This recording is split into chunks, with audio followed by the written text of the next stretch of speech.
Look at that. Brilliant. Okay.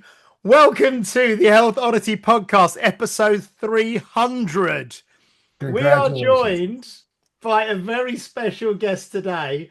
And I do think it's probably, it's at least his 12th visit to the podcast. I know we did 10, I think, in the first 200. And then I think we may have just done 250 and 300. I don't know. Yeah. But if you're watching the video, you can see he's in fancy dress for us. Oh, I love that. Yeah, let's go. Yeah, let me get a picture of you side on like that as well. Absolutely brilliant. Good.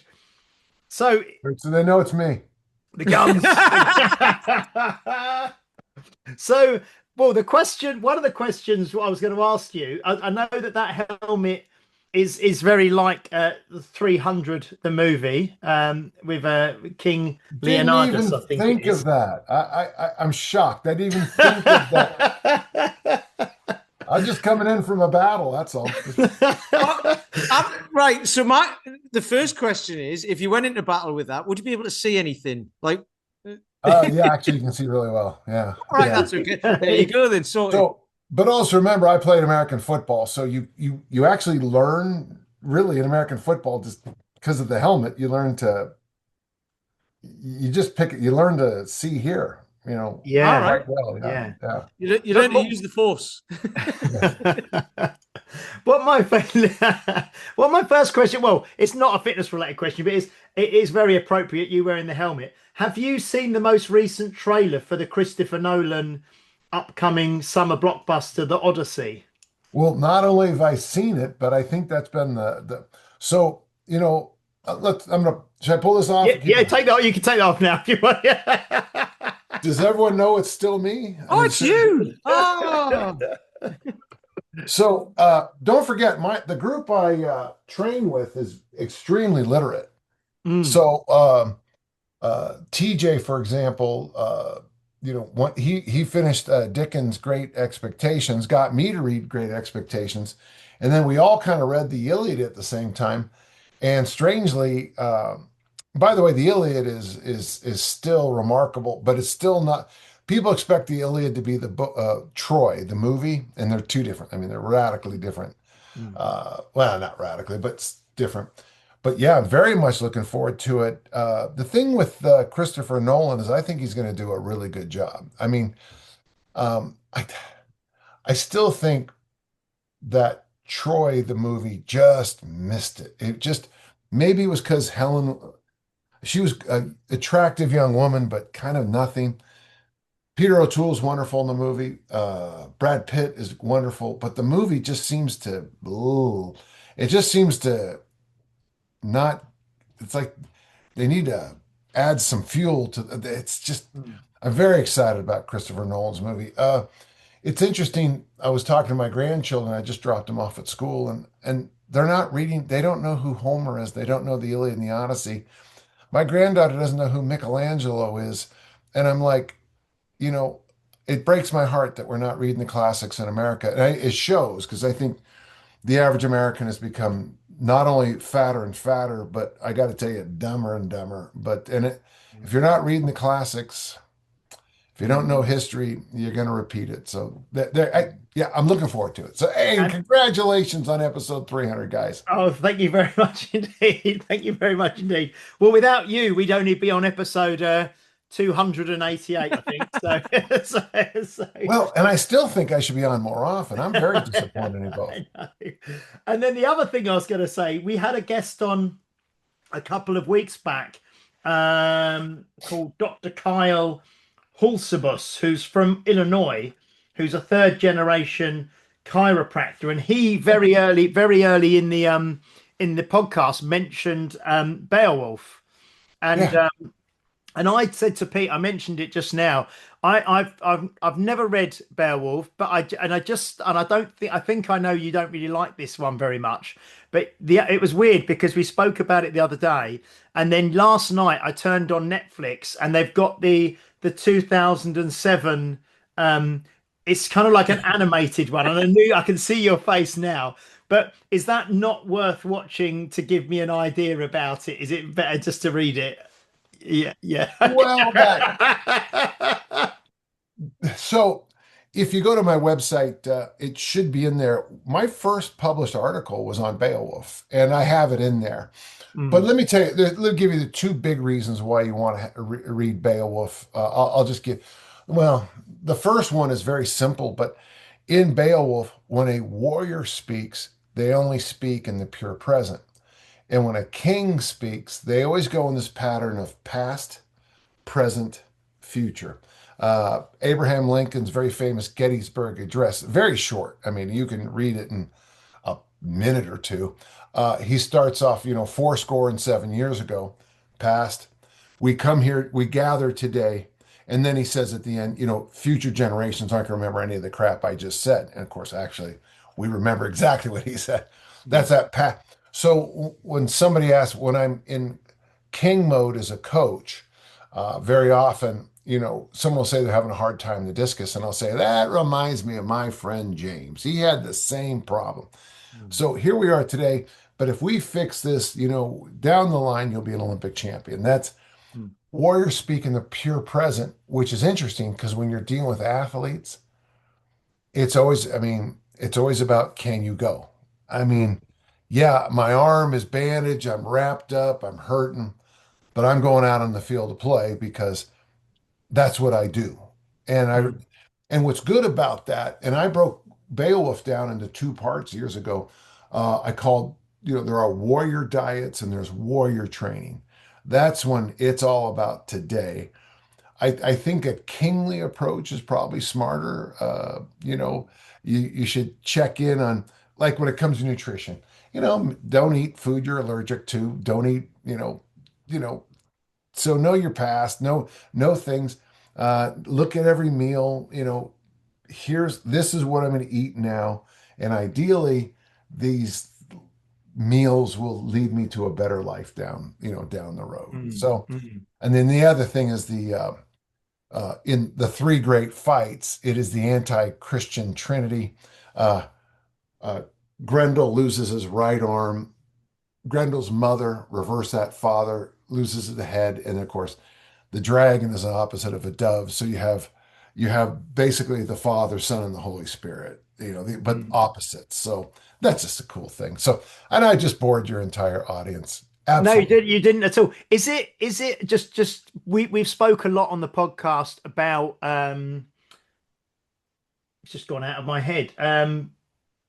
Pete, uh What you want me to think meditation, about what you're thinking about? No, sorry, Marcus Aurelius meditations, for Yeah. example, Well, yeah, which is really quite difficult to grasp, and so it's Beowulf. Can you read it, and can someone of simple intellect like myself understand, or does it require, like, you wrote a whole essay and a whole piece about it? Can it be absorbed? Is it written in kind of like yeah. In an fact, ancient language and things, or is it there's is it a is it you know?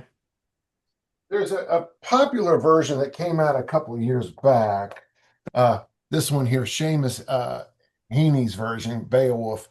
I still like the Burton Raffle one best, but you can certainly. And I imagine there's translations that are maybe youth-friendly translations that you might want to read. Mm, Um, it is it's funny. You guys are over there in England, and it is a very important epic for the English. It is before probably before William the Conqueror. So it's before French shows up into the English language. It's mm, before that style of feudalism shows up. So it's very much I don't know, just before William the Conqueror, and don't forget the impact of William the Conqueror still impacts you both today, right? mm, Doesn't 70% of the land or something like that in England held by descendants of William the Conqueror, right? Or his family, right? It's still an enormous impact on the country. Um, mm, if you get a chance, and this is what I did, we read Beowulf and the Doomsday Book back to back.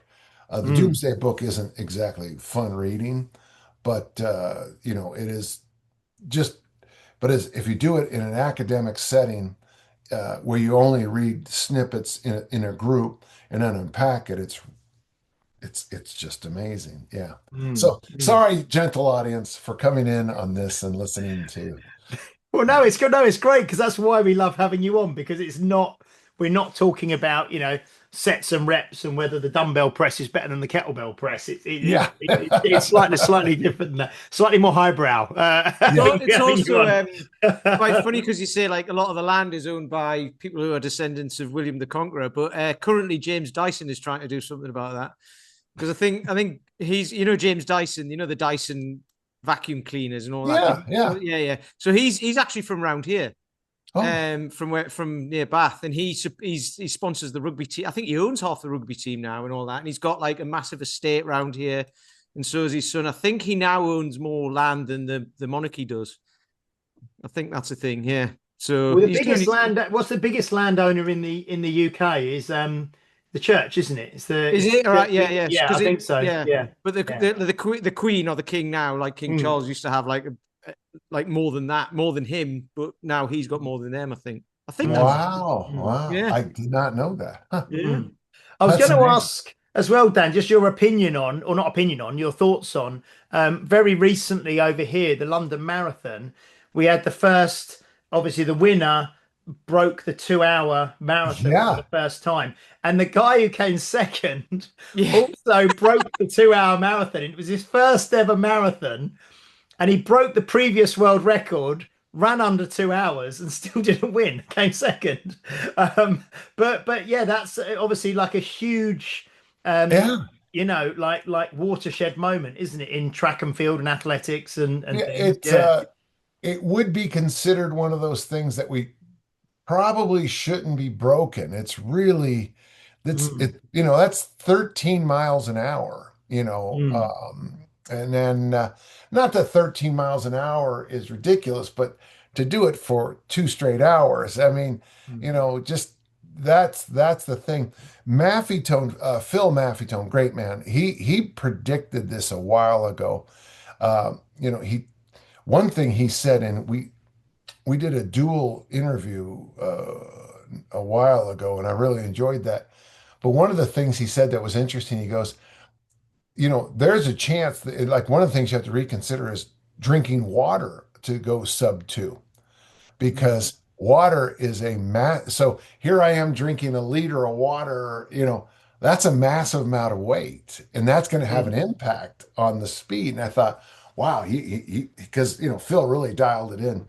Um, mm, is it now when Bannister broke the 4 minute mile?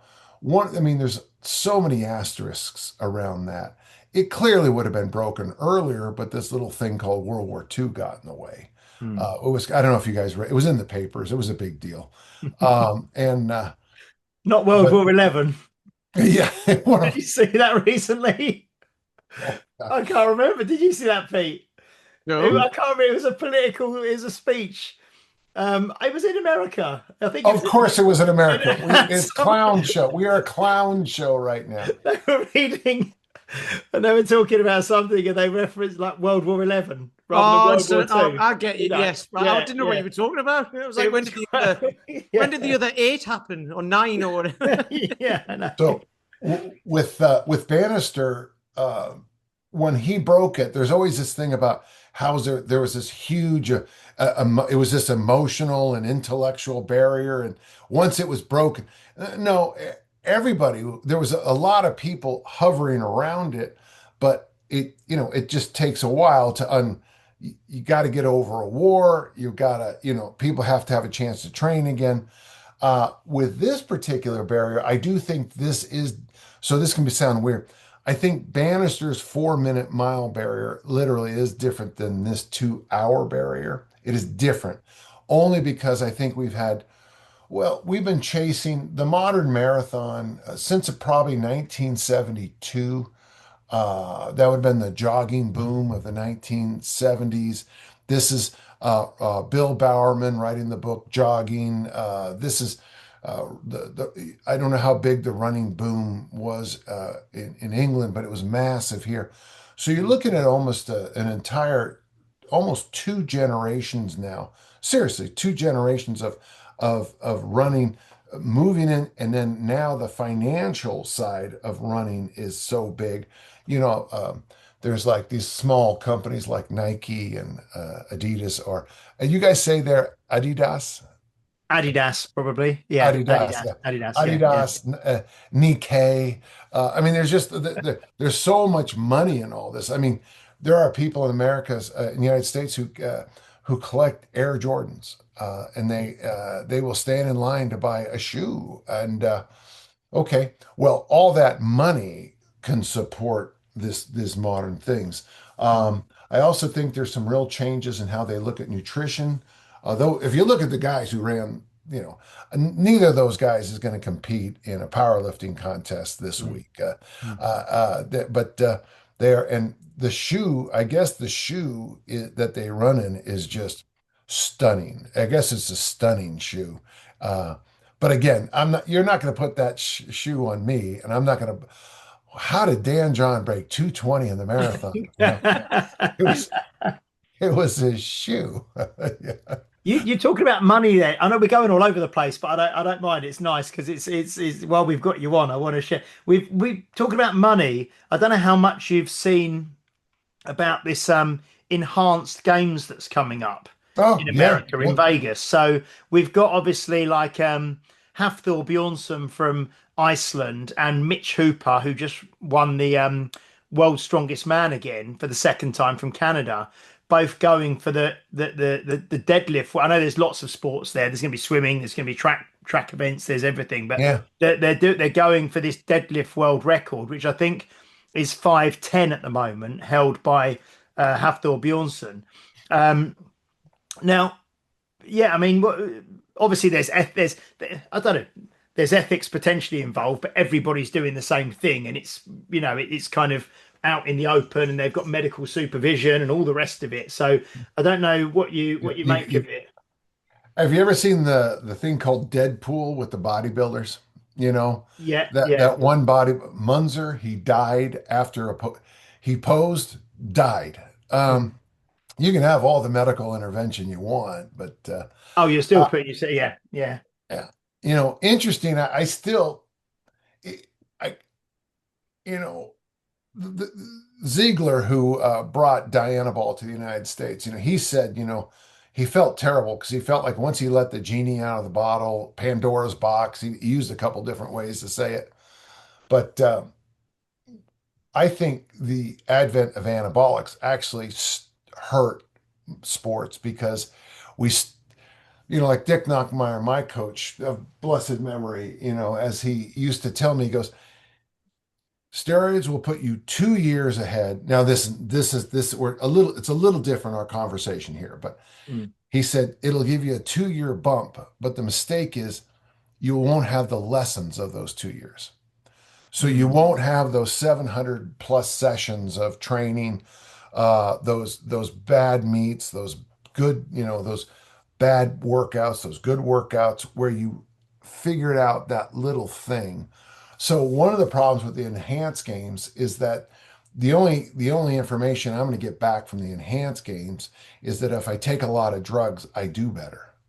Mm. Well, that's not exactly, you know, and listen, I'm not against obviously, I mean, but a good example, you both remember Erica, and Erica says hello, by the way, to Mm. both of you. So, Erica, with her career, and if you did see Secret Lives of Mormon Wives, season 2, episode 4, that is my girlfriend. So there you go. Uh, if you did get a chance to see it, it's hilarious. Well, drove me crazy, but it's funny. Um, for example, if you decide to start taking Viagra, Mm. and by the way, this is not a moral issue. There's nothing wrong with that. But you start taking Viagra. Well, you're taking Viagra, so now you've overcome ED and you're doing this. But what you might have missed is the fact that you're taking Viagra because maybe your cholesterol levels are interfering with your function. Maybe it's because your stress level or this or that or this is the issue. And so you're kind of masking some other things. Now, listen, I'm sneaking up on 70, guys. I mean, and I mean, things change. And, like, so yesterday I did front squats, okay? I did front squats, and Erica and I we went on a walk last night, and all of a sudden I can feel the morning's front squats. That area right below your butt cheek where and I'm like, okay, I used to get sore in 2 days. Now I'm getting sore in 10, 8 hours. Mm. So, I mean, I can go home and take a whole bunch of, I could pop some red pills or blue pills or green, Motrin or whatever but that will mask the other issue that I'm going deep in my squats. I mean, and Mm. so my concerns always with enhancement is, and I get it. Hey, listen, I work with people who make a lot of money to play sports and games. I mean, if you want to get your income to go from, if you've already done all the work and you're in to get to that 1%, I get it. We use nicotine patches for certain groups of our military to keep them awake. Well, I don't think nicotine patches are a good idea, but it's a lot better than getting killed. Mm. So so to me, when we discuss enhanced games, all of a sudden, you know, it becomes very, I'm not a fan of either or anytime. And of course, I like both and. But if you were to say that with this discussion, it becomes much more of a spectrum. Mm. Uh, if you ever go to a paint store and you're looking just for white, I just want to paint my damn wall white, but they have like 60 different whites. Mm. And someone will go, this one here, this heather fuchsia white is better than to me, it's a much more nuanced degree discussion. Mm. Generally, my answer is don't do drugs because when you're old, the one guy told me one time, you're bald, you end up bald and broken. And I thought, oh, okay. So, the sleep apnea issue shows up. The joint issues that you can't fix show up. And also you tend to be kind of I don't know if it'll translate, a dick. Uh, yeah, yeah. And, that's not a good way to go through life. Yeah. It's funny because you just reminded me of a Frasier episode where they find a whole new shade for the carpet of like harvest wheat or whatever it was. But anyway, um, some of the people in James was talking about this a while ago, and some of the people in James's gym were saying, because he said, "Oh, the enhanced games, they're going for the deadlift or whatever," and they're like, "Oh, what? So them like strong men are going to have to start taking drugs?" And it's like, so there's the flip side to it. At least this is like they're blatantly taking them. Whereas, you see media influencers and all this sort of stuff are doing whatever they're doing, saying that they're natural. Yeah. And I'm not talking about the obvious ones. I'm talking about there's some people who like look like they might be natural, but they might not be. And if you're not in the know, if you don't know anything about it, you might think they are. So you make that your goal, and then you've got no chance of getting it, have you? So Yeah. at least for me, at least with this, it's like it's putting it out there and saying, yeah, this is what you can do with this, but it's probably not a good idea. I don't know if you guys know, there's an American by the name of Greg O'Gallagher. Do you guys know Greg's Yes. work? Yeah. Yeah, Kino body Kino and things Body, like yeah. yeah, And yeah, yeah. I bought his first stuff. We talked in what 2012 or 13 or something. So I've known Greg a long time. And Greg, and I trust it. He says he's lifetime Mm. anabolic steroid free, testosterone free. And he's Mm. been very candid. He said, when I turn 50, if I have issues, I'll think about TRT. By the way, I just from my experience from watching Friends, I would not, don't use a sledgehammer when a screwdriver is all you need. Okay. So Mm. well, recently Greg started using a GLP-1 to Mm. deal with that. And it's interesting to watch because there's been a whole massive conversation lately about is GLP-1s is that making you drug enhanced? And it's interesting because I, I'm no expert on GLP-1 at all. I do have Lyle's book. Lyle McDonald wrote a really good book on it. It was really helpful for me. I think I need to know this stuff. I read Oprah's book enough, and I got to tell you, it was not very good. I was kind of surprised that book came out. It's not, it wasn't, it wasn't good. So, but Is that a recent book that she's written yeah, or I put would out? Yeah. say I went to the bookstore with Danny and Joe's my grandchildren, so it had probably been 4 or 5 months ago at the most. It Mm. ish.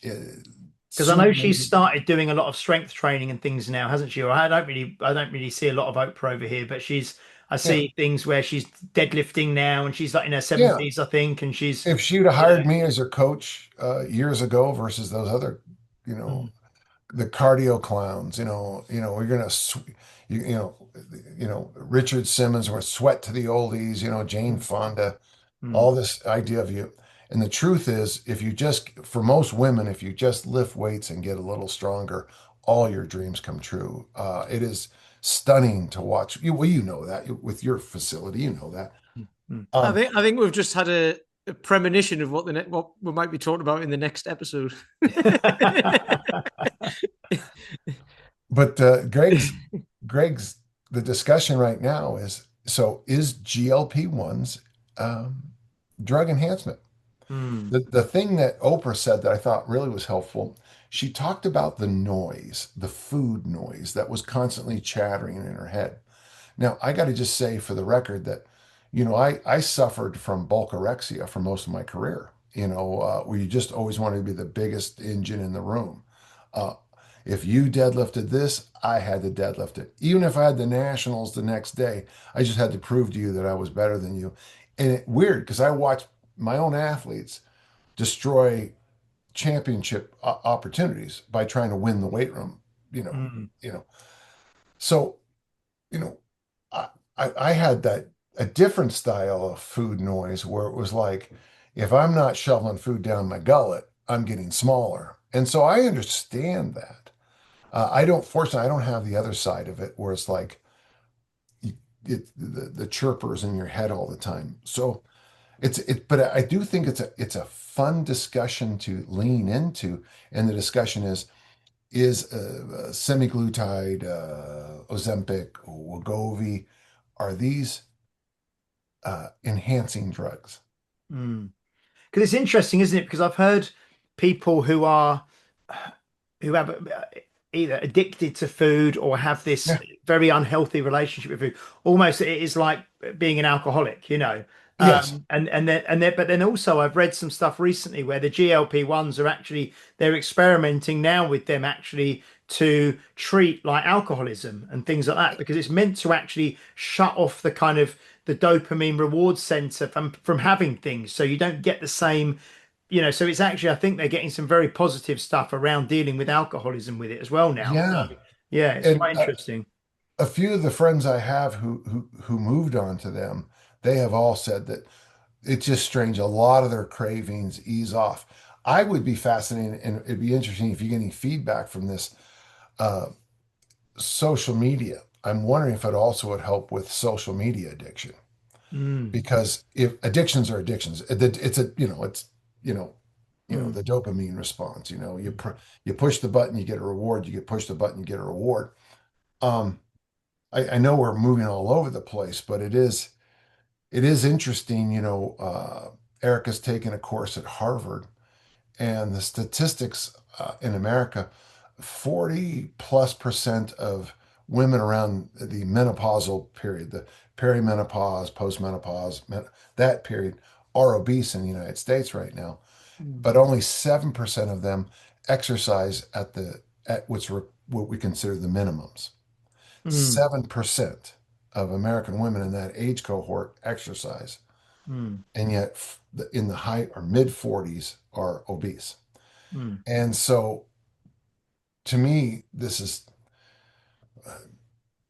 just adding the GLP-1 into the conversation might do a lot of help in I even want to use the word emotional too, the mental and emotional issues surrounding obesity. mm, But we're not still dealing with the most simple ones, the exercise option. mm, And of mm, course, I mean, I can't emphasize, sleep, drink water, eat protein, eat vegetables, eat fruit enough, and then go for a damn walk. Mm. That's all. What I just said is all money, but it's just it just seems like we're not getting those basics across. In the same way, it's funny to come right back to it. The fact that my grandchildren don't know who Homer is and he wrote the Iliad and the Odyssey. It's that to me is a basic that is being skipped by the school they went to. Yeah. Mm. It's so interesting, isn't it? With with the GLP-1s then, in terms of if they were could be seen as performance enhancing. Because I've read as well, or I've heard recently that they're talking about like the benefits of just again, you've got to be so careful because it's all these biohackers and everything that are everywhere now, and they're saying that Constantly. like you kind of micro dose like GLP-1s, like it can Yeah. have it can have benefits, to loads of areas of health. But one person that I know who was on them for quite a while came off of it and said because it almost made their whole life very vanilla, very like pale. They didn't have any Oh, it's like like yeah, those anti-anxiety drugs that you don't have any highs and low. You know what I mean? You don't because you yeah, don't get the reward of enjoying. You no longer you don't enjoy food. You don't kind of enjoy certain things because it's taken the kind of the enjoyment away from it, so that you don't overdo it.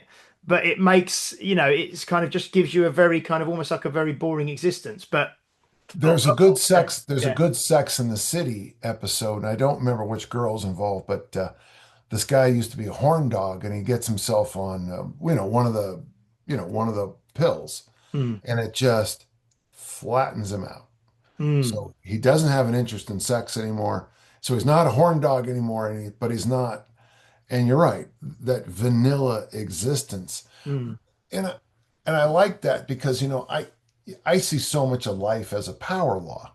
If you follow my training, I have those 3 half-hour weight workouts a week where I really freaking go after it. And then I walk 10,000 steps every day. I'm almost at 7,000 right now, and it's 8:15 in the morning. So, mm, for me, hard workouts, long walks. mm. If I'm going to drink, I'm going to drink at a wedding reception, and it's going to be wonderful. I'll be with my family, my friends. It's going to be a great time. Or, but not every day is a wedding reception. Mm, So a lot of the times it'll be a glass of wine, most of the times a glass of wine with dinner. you mm, know. So I'm a power law guy. So I like those intense moments. I like being at a championship game where the crowd is losing and it comes down to the last breath of the game. I love that. But you mm, can't live your whole life with championship games. And mm, so to me, I don't know if I would like to live a flat line, where mm. everything is always, you know, kind of flattish. The vanilla life, I like that. Yeah. Let's avoid the vanilla life. That's not bad. Yeah. In terms of, I have to say, Dan, you're like, when how old are you now? Are you 68, 69? Yeah, I'm sneaking up on 69. Not Yeah. long. I can smell it. I can Yeah. smell it, I tell you. Yeah. Because August you're, the 28th. It's is it the 28th? Yeah, August 20th. Yeah, which is St. The Feast of Augustine. St. Augustine. Yeah, That's yeah, right. there you go. I Well, remember you telling me that a couple of years ago, yeah. a lot of people in the church are now saying the Feast of St. Dan, but we're holding off. Technically, they say they have to wait till I die, and I'm like, well, that is centuries from now. So let's just move it. Yeah, because no, I was just going to say, from obviously, if viewers are not watching, if consumers are listening rather than watching, Dan is wearing just a very basic black t-shirt. But you look at his every time we have you on. I think the last time was episode 250, so it's nearly a year ago. Every time you come on, you look in better shape. You look younger. You look healthier. So I mean. What's the latest? I mean, in terms of your weight, I think you're down at like an all-time around, like low, like you said, for most of your life, you said yourself that you were obsessed with maybe not obsessed, but Yeah. Uh, No, obsessed is good. yeah. Obsessed is Getting bigger, getting stronger, being big, eating big, being strong, being the big guy. And now, but it looks like, and it seems that you're kind of almost an all-time adult kind of Yo, leanness, this is yeah. yeah. So I graduated from American high school in 1975. Do you want pounds or kilos? Pounds is fine. Yeah. Okay, so I weighed 162. And Mm, then that summer after I put on some weight, and then when I met Dick Notmeyer, I got up to 202. So I weigh 198 now. So I am lighter than I was basically in September of seven. It's the lightest I've been outside of the Middle East liver parasite. This is the lightest I've been in my adult life. mm, And really I mean, I'm gonna give you the whole, ready for the formula, the mm, fancy formula. Okay. I walk 10,000 steps every day. I have a pedometer in my pocket. mm, I lift weights 3 days a week. I eat almost the exact, and we went over this last time. I remember you doing the math, the protein math.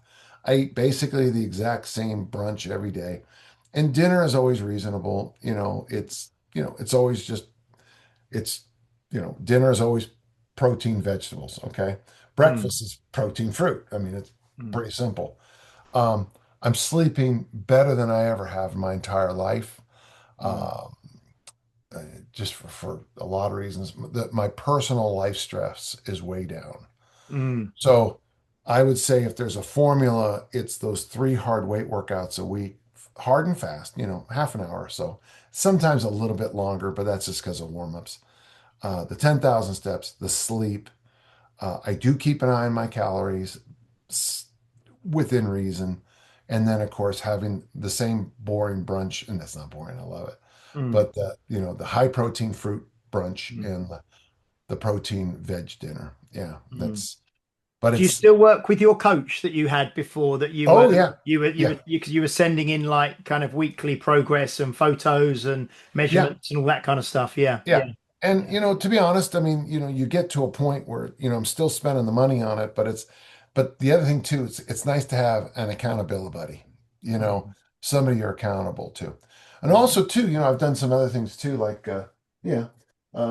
So I took a class on style and fashion and I mm, passed it. I took a course on being a gentleman and it's funny because some of the stuff I'm doing are just, it's stuff my dad would do, like when I hold the door for everybody now. I will stand there at holding the door.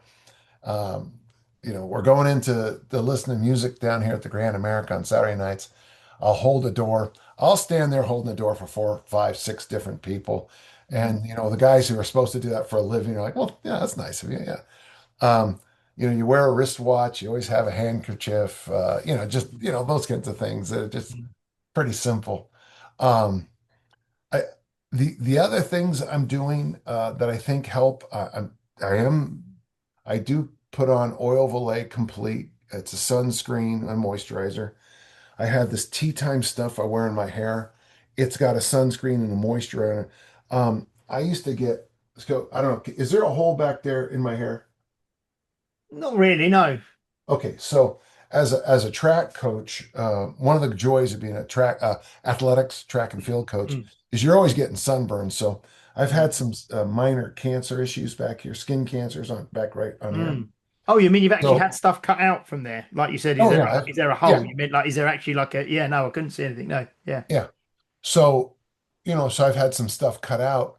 So this tea time stuff has a moisturizer and a sunscreen in it. Oh gosh, obviously I floss my teeth. I do all the other stuff I always have. Are you still Um, saunering as well, regularly? yeah, Yeah, there's yeah, my son right yeah, there. right there. Okay. It's funny though. This last week, sorry, my helmet just fell over. Uh, this last week, I have not been good about the sauna with just because, um, but generally I sauna three times a week, and Mm, this week I probably only did it once. In this since last Thursday, as we're speaking, mm, just because sometimes the balls go up in the air and mm, you're spending a little bit of time trying to catch them. But yeah, sauna's wonderful. I also think fasting, I think intermittent fasting, fasting of all kinds. I don't get those red blotches on my face anymore. I think Mm, mm, that's also that cortisol, cortisol levels. And I'm not under the personal stress that I was years ago. mm, I was out to dinner with an old friend of mine, and he's going through a lot of the things I went through about 5 years ago. mm, And it's hard. He's having it's hard. And he said to me as we're leaving dinner, he said, "My goal is to be like you in 3 years, to be everything back where they should be." And I was like, I wouldn't wish my 5 years ago on the biggest prick on the planet. mm, And so I'm not dealing with that anymore. So mm, that's an immense help too. Yeah. mm. Yeah. No, it's incredible, isn't it? We had I'm trying to think who.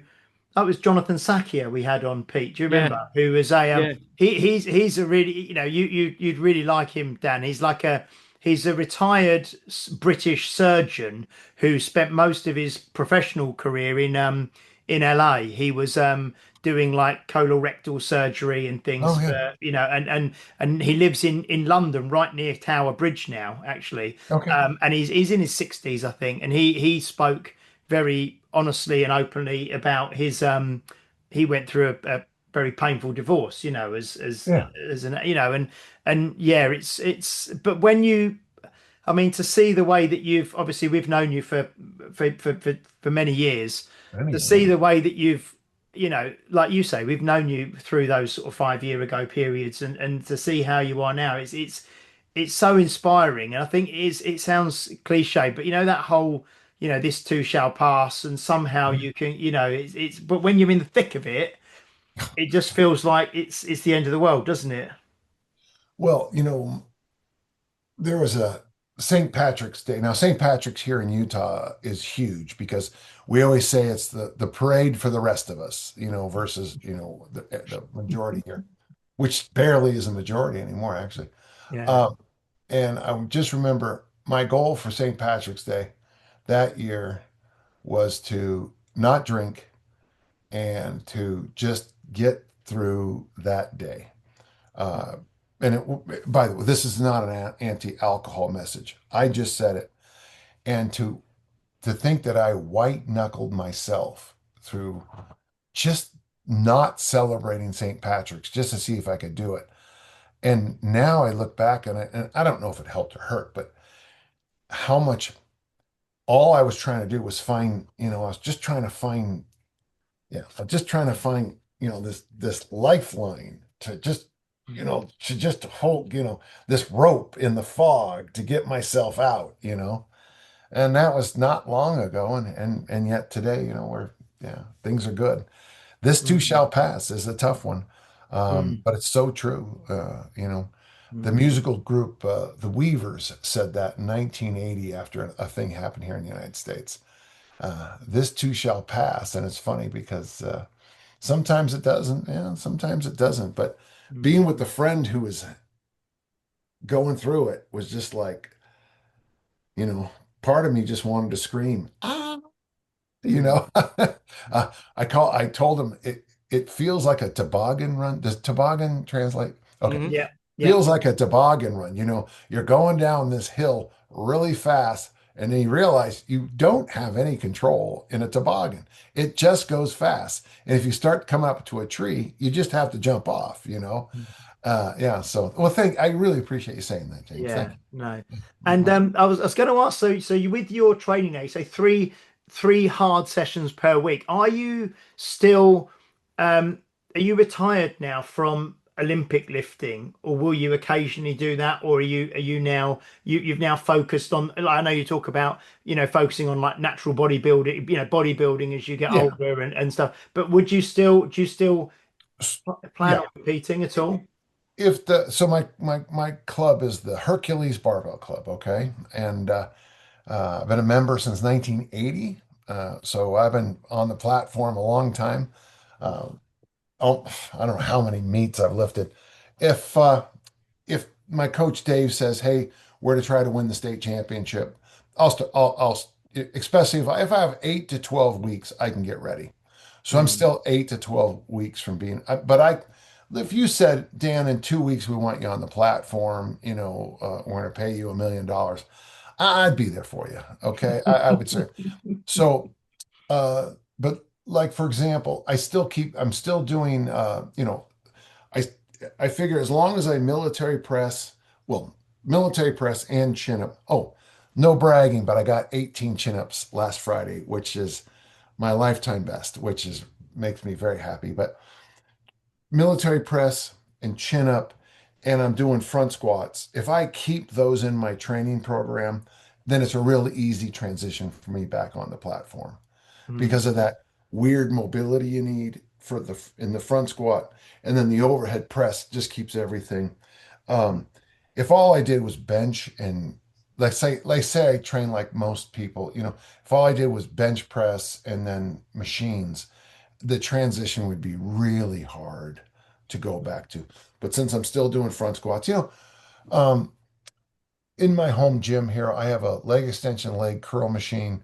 I have a tricep extension arm curl machine, and I just got recommended to buy a plate loaded incline. So, because Mm. over time, and let's be honest, I mean, I've been doing this since 1965. Time is a factor. Um, if I move to all machines, it'll be much harder to transition to those 8 to 12 week ramp up. Mm. So I'm trying to keep. So I'm trying to do exercises that I like machines because you can do high reps, you can get a pump. I don't know. I mean, I don't necessarily think pumping is the best thing to do all the time. Um, there's two kinds of hypertrophy, the sacral one and the myofibrillar one. We want the myofibrillar one. That's when you have a lot of tension, you're squeezing hard. Uh, Sacro is the one that you kind of pump it up, and it looks good until the pump goes away. Mm. But I do think there's a value in pumping. I think it's good for the joints. I think it's good. I also, if you've ever done if you ever got the lactic acid, like in leg extensions or arm curls, you get that Mm. burn. Mm. It's a good feeling. But it has to be also added to the feeling you get from doing a strict set of militaries. You know what I'm saying? Where Mm. you're trying to get the reps in, you're not just Mm. trying to Mm. get the burn. Uh, Yeah. I'm not a big believer in going for the burn on front squats because you could really, you know, actually, I'd like to see the video of that. Someone going for the burn in front.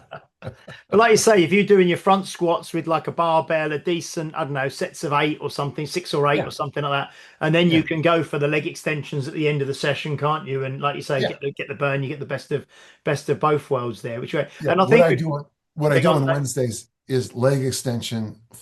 So I do 5 rounds, leg extension, front squat. So it goes leg extension, front squat, leg extension, front squat. So that way I really heat my quads up. So I really have to work my butt harder and to Mm, hold it, and then because my quads are tired, it does become more of my mobility and flexibility have to really be where they need to be. So it's just, mm.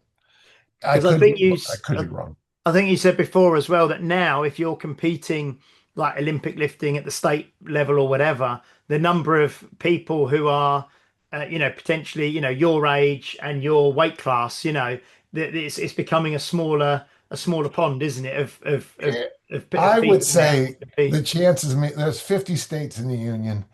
If there was 50 weekends in a row with state weightlifting meets, I'm pretty confident I would be your masters state champion in every single state in the union. I would have a hard, there's just not a lot of 69-year-old Olympic lifters at my size, and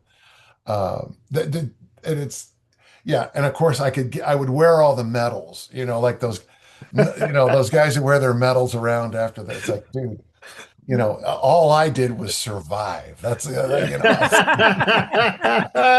You'd be sitting there at it's like the cenotaph, isn't it? Every year in London when they have the war memorial, Remembrance Sunday, I Remembrance think. Sunday, Yeah, yeah. yeah, And there's yeah. Yeah. like there's fewer and fewer of them every year, sadly, and it's just like, yeah, I Yeah. can see you being there right at the end with That's a right. I umbrella mean, above your head, like I standing yeah, I right. was there. Yeah. When you go to the World War One memorial, you don't see a lot of those vets anymore. Yeah, they're.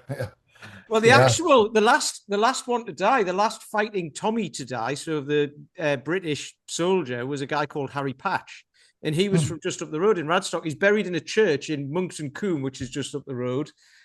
And at the end of my street is the war memorial, and he's got there's two planters there Yeah. dedicated to him and a plaque on the wall. He died in 2009. He was 111, I think. Yeah, Yeah. that is so cool. One of my favorite things about Twickenham is the remembrance park that's Mm, right across from the Pope pub where I stay, and mm, it's always it is a lovely, lovely, lovely thing, and I like that. Yeah, mm, you guys do a very, very nice job with that. mm. Yeah, I yeah. was going to mention something again, totally going all over the place, but it's you because you mentioned Twickenham and London again. Have you seen the trailer? They're doing a new season of Ted Lasso, aren't they, as well? Well, I hope it's good. Yeah, yeah. Sometimes, yeah, Because I hope I think they finished it. I mean, have you watched Ted Lasso, Pete? I've not seen it because it's not. It's on like Apple, isn't it? Apple You know how TV. many streaming platforms there are? I haven't got all. I've got like two of them, and I can't be bothered with any more. So I Yeah, can't find but because it. I think they finished it perfectly. They finished it really well, the way it ended. And then they'd always said, "That's it. We're not going to do any more." But obviously, money talks, and yeah. probably Apple What threw I was millions hoping at they them. would Yeah. do. Do you guys know the show Mrs. Brown's Kids or something? Mrs. Brown's. Mrs. Brown's Boys. Yeah, yeah, Yes, yeah, it's yeah, yes. I've never seen it, but I've heard of it. So yeah. every couple of years they bring back a Christmas special and they bring back the original cast. Mm, And it's about an hour, half hour show. I was kind of hoping they would just do like a Christmas special. You know what I mean? That is a big BBC tradition, actually, right? mm, The Christmas specials for shows. Yeah. Um, the Paradise show, the Paradise Murder Show just did one mm, this year. mm, Um, I was kind of hoping they would just do the 1 hour, mm. this is what happened to every character, kind of a funny little thing, and that's done. But Yeah, we'll see. We'll see. I mean, yeah, there's, I, I just want to make sure Ted's happy. That's my, yeah. yeah, I'm a big fan. It is the most accurate coach's office show I've ever seen. yeah. Yeah, everyone's sitting around, they're playing with paper, they're hitting paper back and forth. Mm, Somebody's reading a book, somebody else is just kind of wasting time. Coach's office 101, man. And yeah. then somebody comes in and says, what are we going to do? And the correct answer is, how the F do I know? God, this is not the plan we had. We're falling apart and we still got to show up on Saturday. I don't know. Yeah, It that's was kind of great. No, I think it was a brilliant, brilliant show. Yeah, absolutely brilliant. No, it was great. absolutely It was brilliant great. show. Yeah, What very what's good. what's going on down with your writing and things at the moment? Have you got any more books Uh, coming out or things that I'm in an embarrassment of riches. So literally today on Amazon, I don't know if it's up yet, but I have a new book. So I'm doing that workshop in Ireland, but I'm also doing a similar one at Cornell University in New York. Hmm, And they asked me about strength training for youth athletes. So over on Amazon, I think it comes out. Uh, let me. I think that's what it's called. They always put. Dang it. Sorry. Dang it. There's just so many buttons open on my. Dang it. You're like a regular Agatha Christie, aren't you? You're just like churning books out all over the Well, I shop. wish. Yeah, it's called Training the Youth Athlete. Ah, okay. Train, and that is through Original Strength. And the thing I like about it, I mean, listen to me brag, but I have like ideas for kids 8 to 11, 12 to 14, 15, 16. So I break it down. I talk about, so I'm, yeah, as you, please, I'm not against plyometrics. I just don't think they're usually done well. Mm. I does that make sense to you? I Yeah. think people Yeah. bring it way too early, and then they do way too much. And so one of the things I emphasize with young athletes isn't so much the jumping, but to teach them to land softly, Mm. noiselessly. It's a real. So next time you're working with a young athlete, so uh, not not next Tuesday, the Tuesday after, I'm getting carpet put in the main part of my home. So I'm down here in the dredges of my home, in my hovel, my small 6 bedroom, 3 bath hovel here in America. Just very. They make movies of it, um, but we're going to put carpet on that because no matter what you're doing upstairs, you pass gas upstairs. I know it down here. I can hear it. Okay. So we're going to put carpet in. And it's funny because certain people walk very, very loudly. Mm. And so one of the things I try to teach my athletes is to well, walk softly and carry a big stick. It's Teddy Roosevelt. So one of the things I really emphasize with the youth athlete is not just the jumping part, but the learning to land quietly. Mm. And it's kind of funny because they start to go, like they're cats. Mm. Mm. That's good. So it's those kinds of things, very basic stuff. I mean, you're not gonna, uh, I think you should master like you call it a press up, we call it a push up, but Mm. the press up, the goblet squat, the suitcase carry. There, Mm. there's your basic program, Mm. hanging from a bar. Okay, there's a great program for you, and Mm. then you do jumps by landing softly. So you train the hinge by training landing softly. So it's those kinds of things. I talk a lot about puberty. I've got one big chapter on puberty, but I keep bringing it back up because I mean I was blessed. I didn't hit true puberty. Really, I didn't have hair in my armpits until I was a freshman in college. I mean, I hit puberty really late. What I did not know it at the time, but what an advantage it was long term because I was sprinting to catch up with my teammates. And then when I caught up the secondary growth, I was so far ahead. I was so weird to go. It was like we're in a race and everyone stopped at the 50-meter mark and I went to the 100. It was like, what happened to all you guys? So I talk and we fall in love as coaches with the kid who hits early puberty. And Mm. then I also talk about on the women's side, the Q angle and things like that. I also talk about how I hate sports specificity until, you shouldn't really, and obviously gymnastics, there's maybe golf, but even Rory, he, as a kid, he just had a washing, didn't he just, he had a washing machine that he used to try to Mm. chip the balls into every day. That's how he practiced. Because Um, Tiger Woods was very young. He was like a little toddler, wasn't he, as well on Oh, TV? I remember seeing he him. was He was on the Merv Griffin. He was on the Merv Griffin show when he was two, yeah, 2 or 3 years of age. Yeah, yeah, Yeah. just But incredible. so Yeah, but so yeah, is Yo-Yo Ma. yeah, But that's prodigy stuff, and you yeah, shouldn't, as most parents are going to have to worry about that. yeah.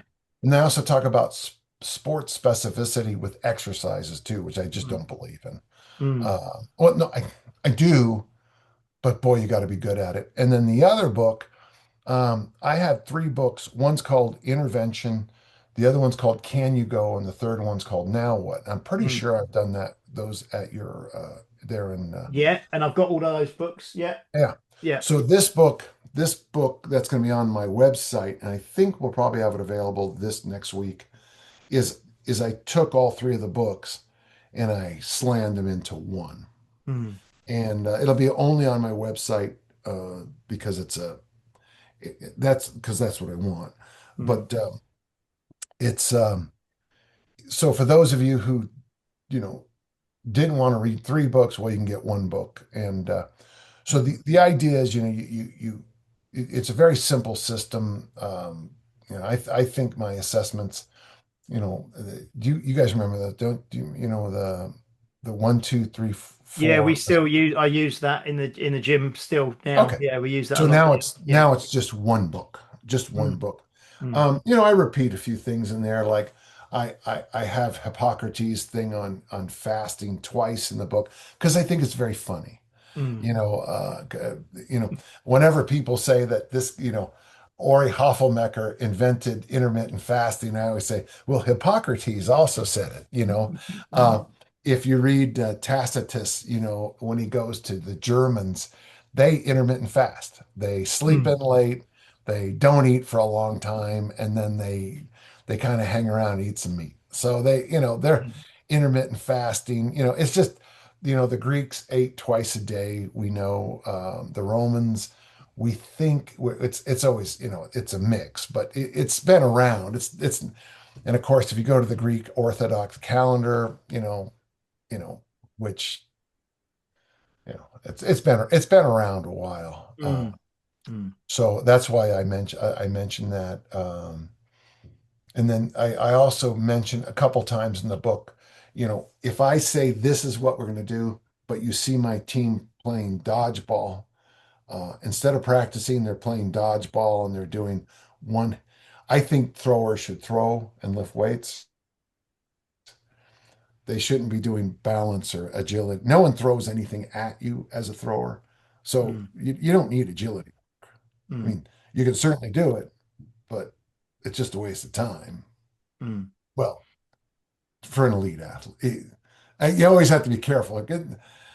It's learning to put on a seatbelt every time. You only get into accidents every so often, so why do it all the time? It's Mm. one of those things, It's like, Yeah, yeah, yeah. So when you're in Ireland, I think it's because it's Stephen Kinsella, isn't it? Who's yeah, around? Yeah, because I think I said he reached out to me to see if I wanted to come over, but unfortunately, I can't do that weekend, so I won't be able to be over there in Ireland. But that'll be brilliant. So if anyone is in, Ireland, I think it's in Wicklow in Ireland. And it's the kind of weekend of, I don't know if it's the 2nd or 3rd of October or something yeah, like that, isn't it? yeah. Around then. So yeah, highly recommend looking out on Dan's stuff or Stephen So Kinsella. Yeah. yeah, I'll be handing out the training for youth athlete books. That'll be part of my day. Yeah. Yeah. So yeah. No, that'd be So fantastic. Yeah. eh, And what I'm trying to do, I hope. So what I'm trying to do with any workshop I do is I'm trying to turn it into a kind of yeah, this because I isn't a know we had a book when you came with we came over with Tim, didn't Tim. we? Yeah, Yeah, yeah. Yeah. yeah, yeah. So like this one here is the ABCs and Fs of strength training. And so if I do I'm trying to turn my workshops into, you know, so if you can't make my workshop and let's not be, you know, I'm older than my mom and dad when they died. Mm, And my brother Phil's no longer with us. I'm not trying to be morbid on, hopefully I'll make it up the stairs to get my workout in after this. mm. But the other day I saw the angel of death, and we played chess and I won. So yay, I'm still here. But so Well, we're gonna book you now for episode 500. So that's right. Yes. So it can't go anywhere. So yeah, so I, I'm aware of my own mortality, and I just also, and I also think, I wish I'd have done this sooner. There's so many of my books and stuff that I wish I would have published, not books, pardon me, workshops that I wish I would have written, turned into something. Obviously, Intervention and Can You Go are workshops I was able to turn into books, Mm. but I just feel, a lot of it got lost. I am working on another book too. Um, it's well, I don't know if you can see this. This is Yeah. my approach to everything in life. It's called the 5 buckets. Mm. If you want to add that to the thing, just email me and I'll send you that. So, do we have time for me to go over that? Yeah, yeah, yeah. No, definitely, definitely. Okay, so when I took this fashion course, style course, when I took this other course, when I talked to somebody else, I began to notice that the same things. I took a financial course. By the way, I like taking courses. I like always learning, it's just a thing, okay? Mm. But the very first thing you always do in any course is you assess. So with me, you walk in, the first thing I'm going to do is I'm going to give you the 1, 2, 3, 4 assessment. If I'm working with you online, the first question is, what equipment do you have? Okay. So assess always starts first. When it comes to style, you're supposed to take all your clothes out of your wardrobe and lay them out. Second step, almost universally, is to declutter. So in the financial course, it's get rid of your debt, become debt free. In the style course, it's for God's sakes, get rid of that ugly ass shirt that doesn't fit you. Get rid of that. Clean it up. So bucket number one is assess and look for your gaps. Okay. Uh, Number two is to declutter as best you can. And when you talk about nutrition, decluttering might be stop, get out of this conversation that this is a good food and that's a bad food. Stop, get all the crap out of your cupboard if you can.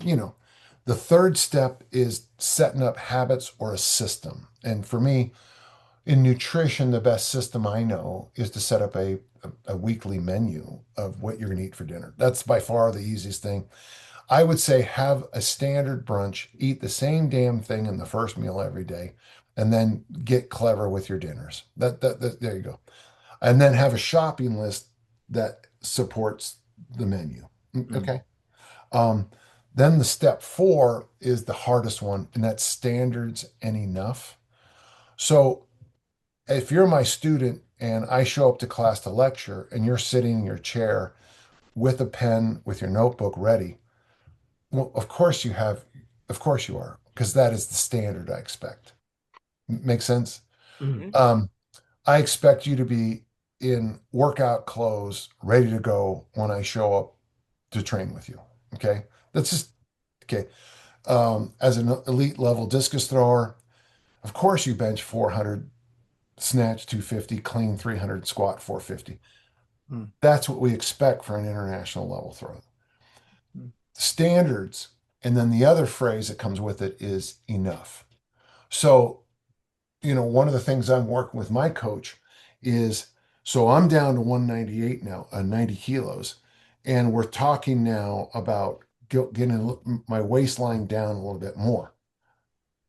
If I get my waistline down 2 or 3 more inches, that's great, but will it be repeatable and doable?